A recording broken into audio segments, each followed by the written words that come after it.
సమస్య అనేది వచ్చినప్పుడల్లా కంగారు పడక్కర్లా, మన ఆత్మజీవితం పతనైపోతుందని చెప్పి భయపడక్కర్లా.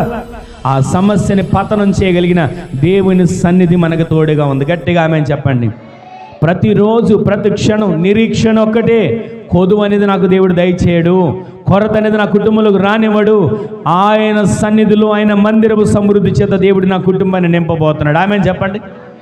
నమ్మిన వాళ్ళందరూ ఆమేన్ చెప్పండి. కొదువలు తీరబోతున్నాయి. గట్టిగా ఆమేన్ చెప్పండి. ఈ రోజు నుంచి విశ్వసించండి. అపొస్తలుల కార్యాల గ్రంథం 4వ అధ్యాయం 35వ వచనంలో రాయబడిన మాట ఏంటంటే, ఆ కాలంలో ఏ ఒక్క కుటుంబాన్ని కదిలించి పలకరించినా సమృద్ధి కలిగిన కుటుంబంగా ఉన్నారు. ఆ సమృద్ధి చేత వారు నింపబడ్డారు. అదే సమృద్ధిని దేవుడు మనకు దయచేయునుగాక. కాబట్టి దేవుని సంకల్పం, దేవుని ప్రణాళిక ఏంటంటే, మనము ఏ కొదువ లేకుండా, ఏ కొరత లేకుండా సమృద్ధి కలిగిన వారిగా మనము జీవించేటట్లు దేవుడు చేయబోతున్నాడు. గట్టిగా ఆమేన్ చెప్పండి.